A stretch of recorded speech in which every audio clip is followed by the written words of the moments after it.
January 3rd, 2026, around 2 in the morning, a moment that would shake the world.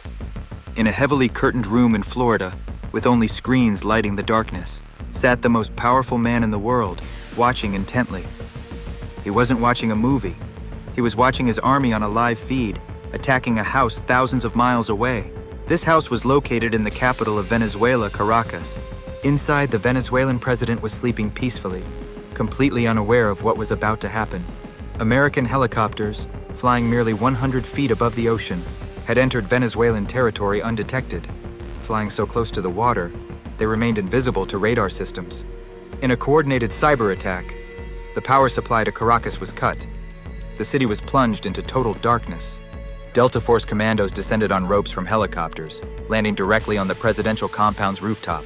Without making much noise, they entered through windows, moving through the luxury residence with tactical precision. At that moment, the president woke up. He realized something was terribly wrong. He tried to escape to his steel-reinforced safe room, running desperately through the hallway. He reached for the door, his fingers just inches from safety, but he couldn't close it. The soldiers caught him before that. Within 5 minutes, the Venezuelan president was captured and extracted by helicopter. Back in Florida, the American leader watched the entire operation unfold. He later said it was just like watching television. This was Operation Absolute Resolve, the most shocking military operation in modern history. When the news broke the next morning, it shocked the entire world. Countries around the globe reacted with shock and condemnation. But this operation didn't happen overnight. The planning began months ago. In August 2025, the CIA secretly sent a small team to Venezuela. This team was tasked with tracking every movement of the Venezuelan leader. Where he lived, where he traveled, what he ate, everything was documented. The CIA also had a source working within the Venezuelan government.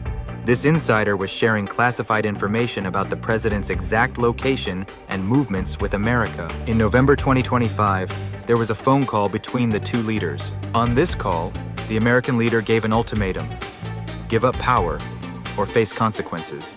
But the Venezuelan president refused. He would not surrender his country. American officials later stated that generous offers were made, but all were rejected. After the refusal, preparations accelerated. In Kentucky, American forces began building something unusual. They created an exact duplicate of the Venezuelan president's residence. Delta Force commandos rehearsed the operation there repeatedly. Meanwhile, America deployed fighter jets, Navy special operations aircraft, and armed drones around Venezuela. Strategic military assets were positioned around Venezuelan territory. In early December, the White House assessed that the operation was feasible. On December 25th, Christmas Day, the American president approved the operation. The timing was strategic. During Christmas, many Venezuelan soldiers were on leave, but bad weather delayed everything. The operation had to wait for the right conditions. Finally, on January 2nd, 2026, the weather cleared. At 10:46 p.m., the American president gave the final authorization. The operation was now active. There was no turning back. More than 150 American military aircraft took off from 20 different bases simultaneously. The first phase began with a massive cyber attack on Venezuela's power grid. Within seconds, the entire city of Caracas went dark. Citizens were confused, using their phone flashlights, completely unaware of what was happening. Then came the airstrikes. American fighter jets destroyed radar installations around Caracas. Air defense systems were neutralized in coordinated strikes. Tragically, 40 people lost their lives in these attacks. Meanwhile, the stealth helicopters continued their low-altitude approach over the dark ocean. Inside the cockpits, pilots maintained absolute focus. They were just minutes from the target. GPS coordinates updated continuously. Distance to target, decreasing rapidly. The presidential compound stood peaceful in the darkness, unaware of the approaching assault. Inside the bedroom, the president and his wife slept peacefully. These would be their final moments of peace. At exactly 2:01 a.m., the helicopters arrived at the compound. 3 helicopters hovered above the rooftop, creating massive downwash. 6 Delta Force commandos fast roped down onto the rooftop simultaneously. They landed in perfect formation, immediately taking defensive positions. Compound security guards suddenly heard the noise. They looked up and saw the helicopters. The guards opened fire. A brief but intense firefight erupted. 1 helicopter took a hit, but managed to stay airborne. The commandos returned fire with tactical precision. The threats were neutralized. They placed explosive charges on the rooftop access door and prepared to breach. The explosion blew the door inward. The team immediately entered through the smoke. Moving through the luxurious hallways, they approached the residential level. They reached the master bedroom door. This was the final approach. The door opened. The president suddenly sat up in bed, his eyes wide with shock. He leaped from the bed, attempting to escape.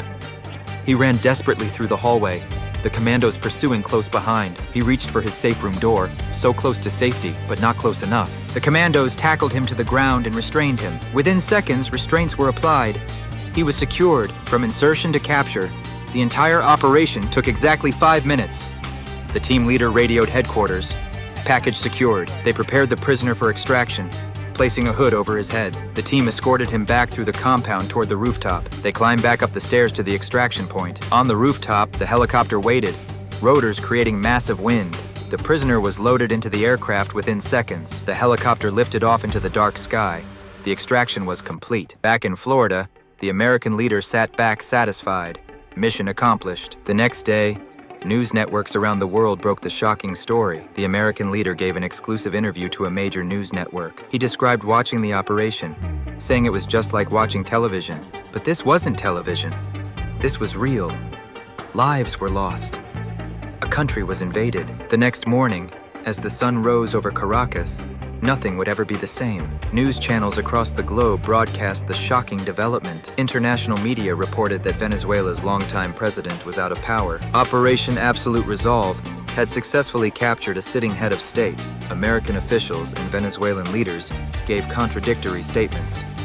The United Nations Security Council convened an emergency session. The UN Secretary General condemned the action as a violation of the UN Charter. Countries across Latin America issued statements condemning the invasion. Protests erupted in multiple capitals across the region. But how did we get here?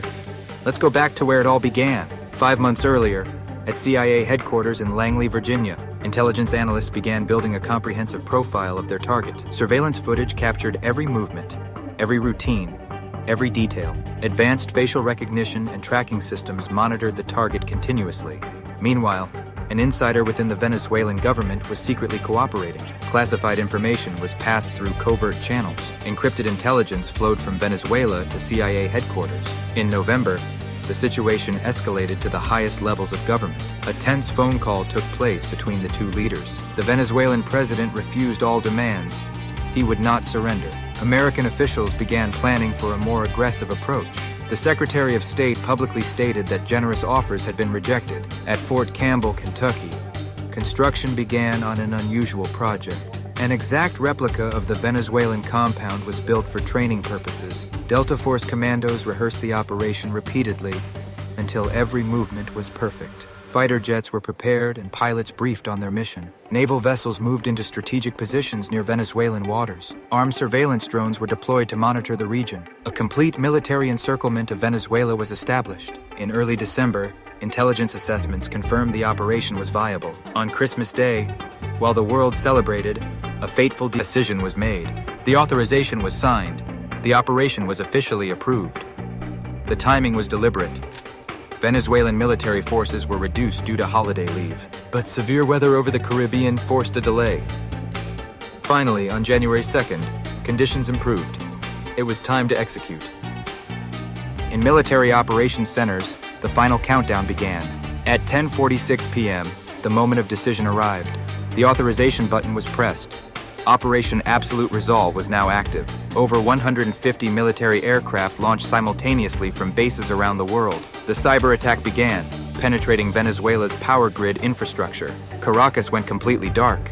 The city was blind. Confused citizens took to the streets, wondering what had happened. Then the airstrikes began, targeting military installations. Radar systems were destroyed in precise strikes. Venezuela's air defense network was completely neutralized, but the cost was high. As the attacks continued, stealth helicopters approached their target. Flying dangerously low, they entered Caracas airspace undetected. Inside the presidential residence, nothing seemed wrong. Yet, the helicopters arrived at exactly 2:01 a.m. Delta Force operators fast roped onto the rooftop with military precision. Security forces engaged, but were quickly overwhelmed. Explosive breaches opened the way into the building. The team moved through the interior with lethal efficiency. They reached the bedroom. The target was located. A desperate escape attempt began. But there was nowhere to run. He was captured just feet from his safe room. Restraints were applied. The capture was complete. The prisoner was prepared for immediate extraction. He was escorted back to the rooftop under heavy guard. The prisoner was loaded into the waiting helicopter. The aircraft lifted off, disappearing into the night sky. Hours later, the prisoner was transferred to a naval vessel.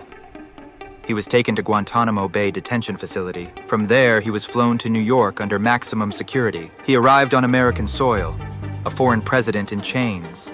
Official detention photos were released to the public. But what was this really about? Venezuela has the world's largest oil reserves, 303 billion barrels of proven crude oil. That's the real reason. The American leader himself admitted it, calling Venezuela's control of their own oil the greatest theft in history. Many have called this operation New Age colonialism, taking resources by force. International law was violated. The UN Charter was broken. But there is no accountability. This operation sets a dangerous precedent. If the powerful can do whatever they want, what becomes of international order? Where does this end?